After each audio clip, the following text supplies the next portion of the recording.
This week on The Watchman, a major flare-up in the Middle East as Iran violates Israeli territory and Israel responds. Learn how Iran's hostile moves inside Syria are not just a problem for the Israelis. The Iranian desire to achieve hegemony and control over the Middle East has implications not only for Israel, but also for Europe and also for the United States. Plus, the Christians of the Middle East are on the run. See how the world's oldest Christian communities are facing genocide at the hands of radical Islam, and what can be done to stop it. It's The Watchman. It's Christians United for Israel only on TBN.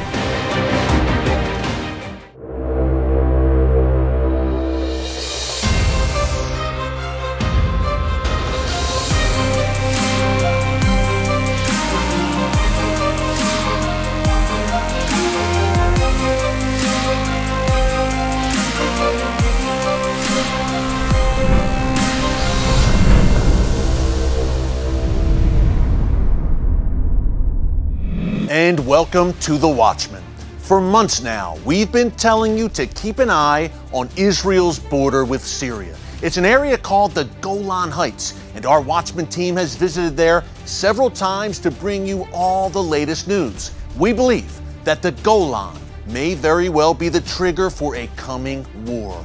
That's because Iran and Hezbollah are hell-bent on establishing a base on the Syrian side of the Golan Heights from which they can attack Israel. Now, Israel, understandably, has said that an Iranian presence on the Golan is an absolute red line. And on February 10th, Iran crossed that line in a dangerous way. The Iranian regime launched a drone from Syria into Israeli territory, a hostile act that Israel responded to immediately. The Israelis shot down the drone, and Israeli fighter jets destroyed at least a dozen Iranian and Syrian military targets inside Syria. An Israeli fighter jet was shot down in the process, the first time that's happened in 36 years. Now, the pilots survived and they are okay, thank God. But the bottom line here is this was a major flare-up and a direct clash between Israel and Iran. And it all started along that Israel-Syria border area where our Watchman team has spent so much time recently.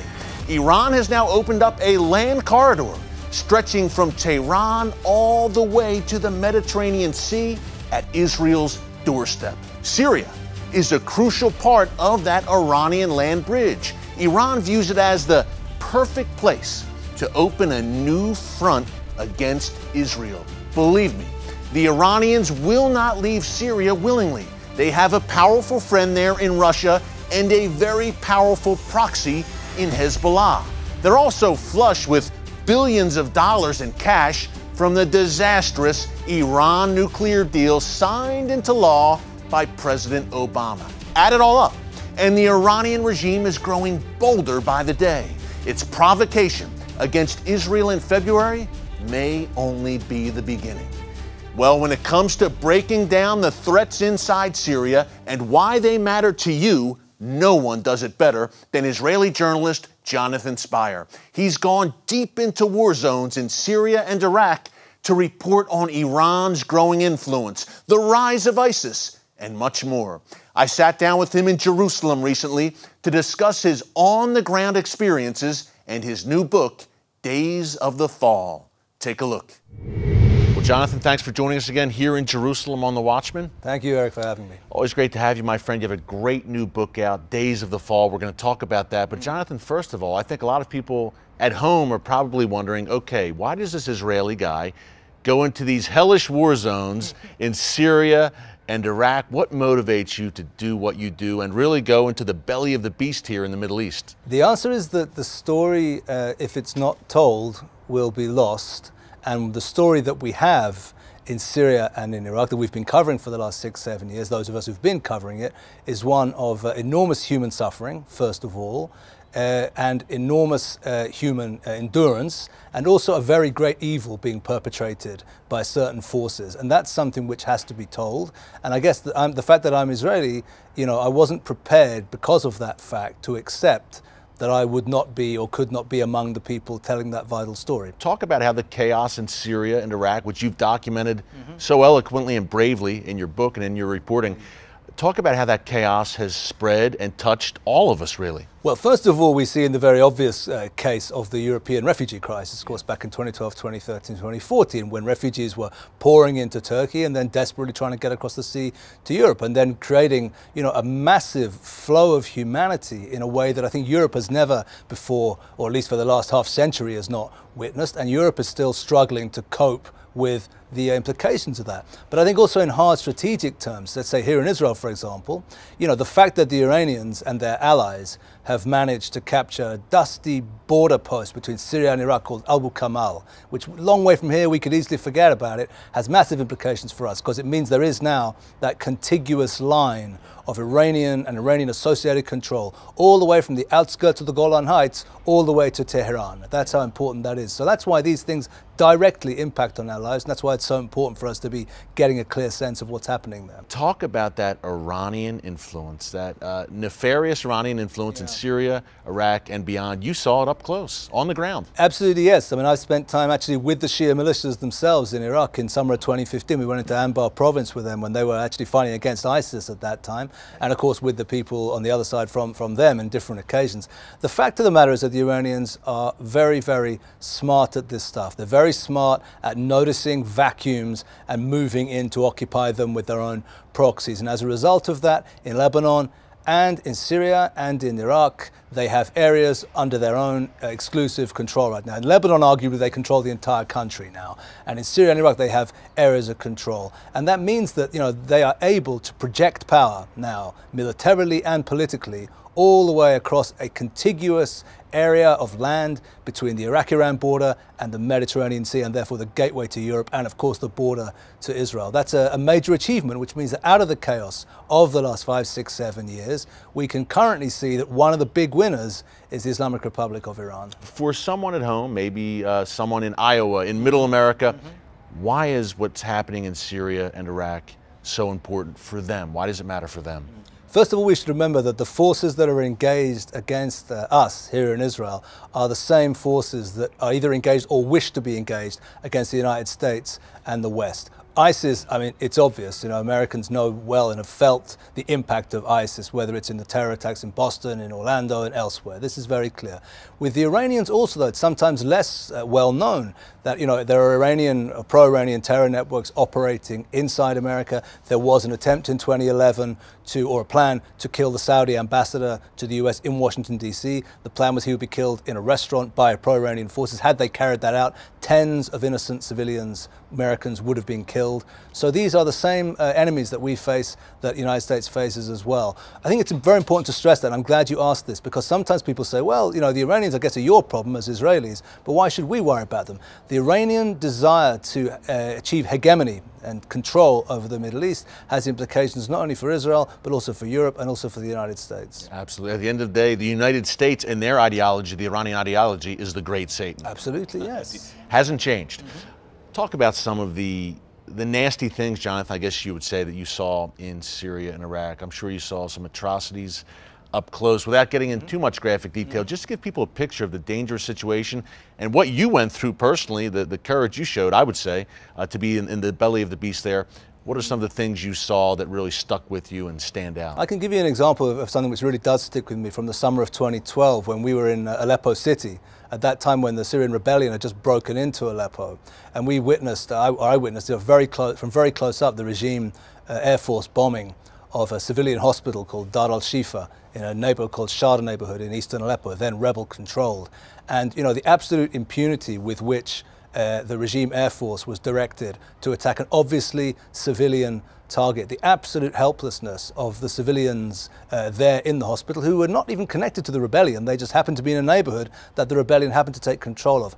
And I thought of that situation in which these people, it was essentially their own government had declared war on them. The Assad regime, had declared war on them and was attempting to kill them and their families. And these people were absolutely helpless. And of course, unfortunately, the bombing was successful because the rebels had no anti-aircraft capacity, of course, no air capacity of their own. So they were helpless, and many civilians died. I wrote about it at the time for a major US newspaper, so I was happy to get the message out. Once again, the message didn't really have much impact, didn't shift our messages, our witness did not really impact on US policy at that time of the Obama administration. We did our best to get it out. Yeah, it was an absolute, a terrible crime that we were close up and witnessed. And that's one example. There are many others that I could think of too. But you outline many of these examples in your new book, Days of the Fall. Tell us about the book. The book is called Days of the Fall, A Reporter's Journey in the Syria and Iraq Wars. And what it effectively does is it covers my 7 years now of covering the Syrian civil war and the wars in Iraq, and really trying to tell the story of those wars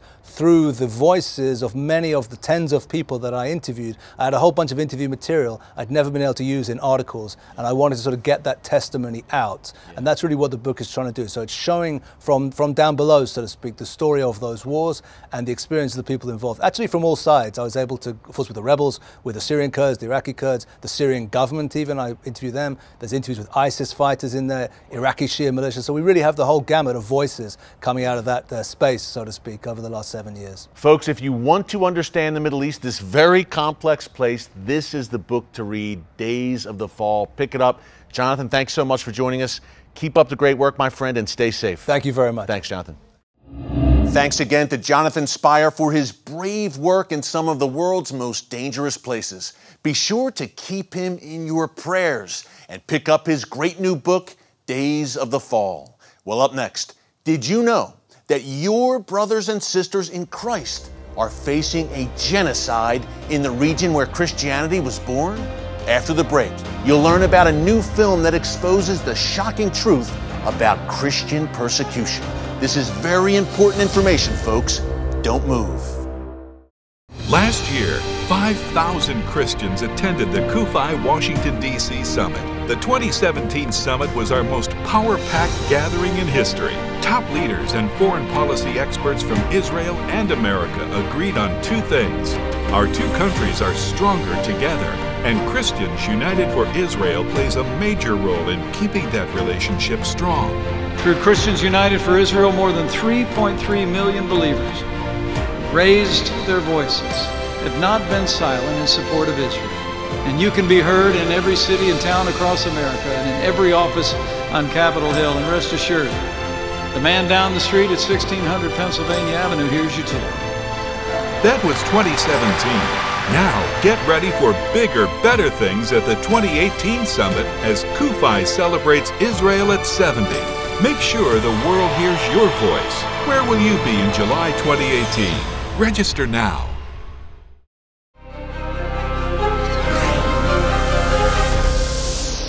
And welcome back. There's an old rallying cry among radical Islamists. First, we'll eliminate the Saturday people, the Jews. Then the Sunday people, the Christians. We are seeing that play out in real time today in the Middle East before our very eyes. The U.S. State Department has called it a genocide. Now a new film called Faithkeepers is taking a powerful look at the persecution that ISIS and other terror groups have inflicted upon some of the world's oldest Christian communities.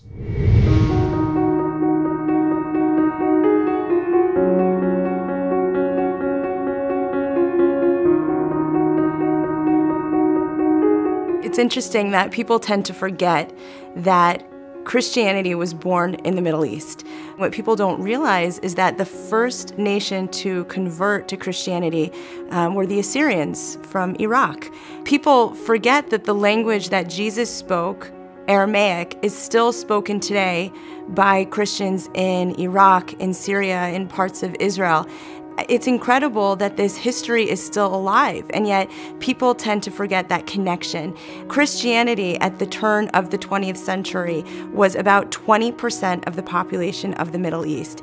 And because of the terrible persecution and the wars over the past 100 or so years, that number continues to dwindle. So that today there's only about 3% of the population of the Middle East is Christian, and experts estimate that by 2050 it will only be about 1%. We've seen in the last several years just a precipitous drop of Christians in the Middle East. Of course, we can look at ISIS and just the deadly and horrific destruction. There have been hundreds of thousands of Christians in Iraq who have fled. The population of Iraqi Christians used to be 1.2 million, and now it's maybe 200,000, 300,000. Also in Syria, there used to be 500,000 Christians, and that number has also dwindled considerably. When the Christians were forced out of their homes by ISIS, and this is something that we portray in the film Faithkeepers, they had hours, if that, to even escape. They were pushed out of their homes in the middle of the night. They were packed into cars and rushed north to try to escape the ISIS armies that were coming in. And they basically had time to just grab the clothes on their back and maybe some food. They rushed into the Kurdish region, which is in northern Iraq, and many of them, if they were lucky, they found some shelter in churches or in people's homes. Many of them were on the streets for weeks. There are lots of makeshift tent cities and refugee camps that are set up for Christians, Yazidis, and Muslims who have fled. But it was absolutely horrific to see the conditions that they were in. I mean, no heat in the winter and no air conditioning in the dead of summer. And there were years like this. Now, Christians are beginning to return home. There was the first Christmas Mass in Mosul in 4 years. And it's incredible that these Christian families had the courage to return to their homes. But what's really not being spoken about enough is the at least $260 million in damages. Because when ISIS left, they burnt people's homes, they destroyed the electrical grid, and they absolutely demolished the neighborhoods of the Christians. So even when they came back, they weren't really coming back to anything.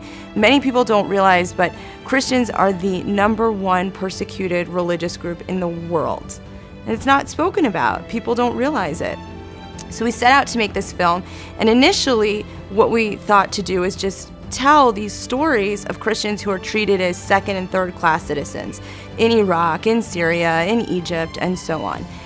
Well, as we were filming, ISIS came to power and arrived on the scene. And I distinctly remember filming and sending crews out to the region and then reading the news and seeing that the situation was escalating more and more. 21 people were killed when a powerful bomb exploded in front of a Coptic Christian church. Muslim mobs began attacking Christian churches. They are targeting churches, temples, cultural, historical sites.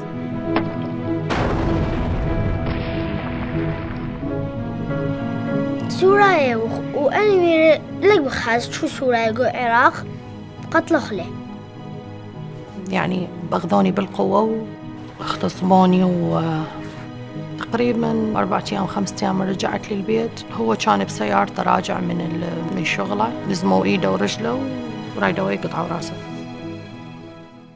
We see these images, we see the destruction, we see the torture and the mass killings, and I just wonder how we can say never again, how we can actually go to sleep at night and know that there are these communities who are still being oppressed for their religious and ethnic background. It certainly stirred something within me, and I guess as a Jewish woman, I feel a responsibility. I think everyone has a responsibility, but when I speak to Christian audiences, I try to impress upon them the magnitude of what's happening in the Middle East, the fact that if more isn't done, Christianity could disappear from the Middle East. And I just hope that they do wake up to this, that they do understand how important, how vital their support is. I know how powerful and I know how connected the Christian community is in the United States. And just imagine if this was an issue that they took on in a big way. I know that we can support these individuals, and I have every faith in the Christian community that they can make a big difference. Folks, you can organize a screening of Faithkeepers at your church, and you can also call your representatives in Congress and tell them to take action to help the persecuted Christians of the Middle East. And they need our help. Well, coming up, we move from the Sunday people to the Saturday people as a Jewish man describes how his family barely escaped deadly anti-Semitism in Iraq. Stick around to hear his incredible story. The Bible is clear. The God of Abraham, Isaac, and Jacob made an everlasting covenant with the land and the people of Israel. They are the apple of his eye. But Israel faces enemies on all sides who want to annihilate every Jewish man, woman, and child. God gave us a voice and a responsibility, a biblical mandate to bless Israel and to speak up for Zion's sake. Find out how and when you can order my free book, Why Christians Should Support Israel. It will teach you the Bible facts of the power and prosperity of God that comes to you when you read this text. You'll learn why Israel has a biblical and historic claim to the land. Call Christians United for Israel at the number on your screen or go to cufi.org/book and we'll send you your free book from Pastor John Hagee. If you won't speak up for Israel, who will?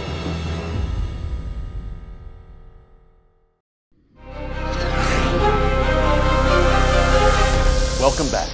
The ancient Christian communities of the Middle East are being decimated today by the forces of radical Islam. But it wasn't long ago that Jews were also chased out of Arab and Muslim lands where they had lived for centuries. CUFI's Mizrahi Project recently spoke to one Jewish man from Iraq who escaped and found a new life in Israel. This is a memoir that I wrote after I retired. It took about 8 years to finish. And I called it The Journey of a Jew from Baghdad. My parents and my grandparents were all born in Baghdad. Our ancestors go back there for generations. I think I was really probably 10 or 11 years old when I decided if I could ever leave the country, I would leave it even if I have to live by myself. It wasn't really a good life. We were picked on. It was really not safe even to walk to school. We were beaten in the streets quite often. People were kidnapped, torturing. All of those things were things that we lived through and endured. Iraq had special laws for Jews, for Christians. Jews were not allowed to leave the country during my lifetime. There was only one time that the law was passed in 1950 to let Jews who want to leave the country to register within a year. And I left in 1951. I just turned 18, and I left by myself. In return, the Jews who did register they want to leave the country were stripped of their citizenship. And so there was no way for us to go to any country in the world because we could not have a passport. There was only one country that would take us, which was Israel. The Iraqis declared that all Jews who registered to leave Iraq have lost their right to their assets. And overnight, millionaires became paupers. They stripped us of our assets. And so when we left Iraq, we left just with our clothes on. Israel meant a lot to us. In Iraq, we always thought that the day may come when there will be a Jewish homeland where we could go and live freely as human beings, not walk with a label on our shoulder saying that we are Jewish or Muslims or Christians. Just be human beings, just accepted as human beings. Then I really wish that the world would really know the truth about the life in Israel. It's the only democracy in the Middle East. It's the only place where people can speak freely, can express their views freely, without being arrested, without being tortured. It was never true in Iraq. It was never true in any Arab country. My name is Dr. J. Daniel Kazoum. We were refugees.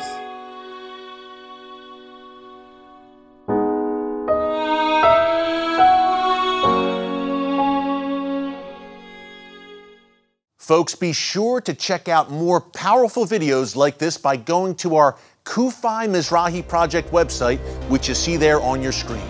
Well, up next, my final thoughts on Iran's moves in Syria and what it all means for you.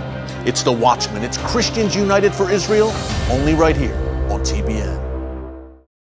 I'd like you to join me and the leaders of Christians United for Israel in Washington, D.C. on July 23rd and 24th for our annual summit. It's going to be an exciting celebration of Israel's 70th anniversary as a modern nation, as well as a great time of learning more about Israel from some of the top Middle East experts in the field. But most important, you'll have the opportunity to personally deliver a strong pro-Israel message to members of Congress on Capitol Hill. When it comes to your elected officials, your voice is what matters most. They need to see and hear from you.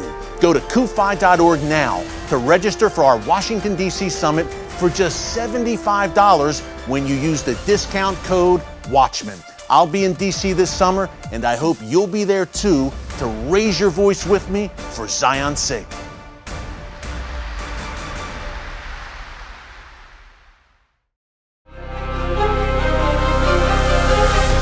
And welcome back. We told you earlier in the show about Iran's very dangerous moves in Syria, at Israel's doorstep, in Lebanon, Gaza, and now the Golan. Iran and its proxies are strategically surrounding Israel on every border so that they can squeeze it like a vise. Now, how would you like it if a terror-sponsoring nation that's committed to your destruction set up shop right next door?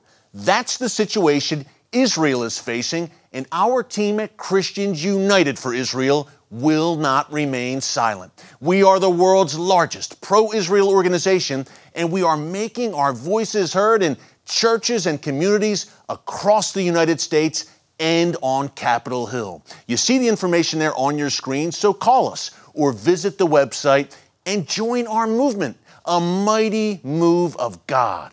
In the book of Isaiah, God Almighty calls on us to comfort the people of Israel. At Christians United for Israel, we take that biblical mandate very seriously, and we are putting our faith into action. Well, thanks for joining us this week on The Watchman. Until next time, God bless you, and remember, never hold your peace.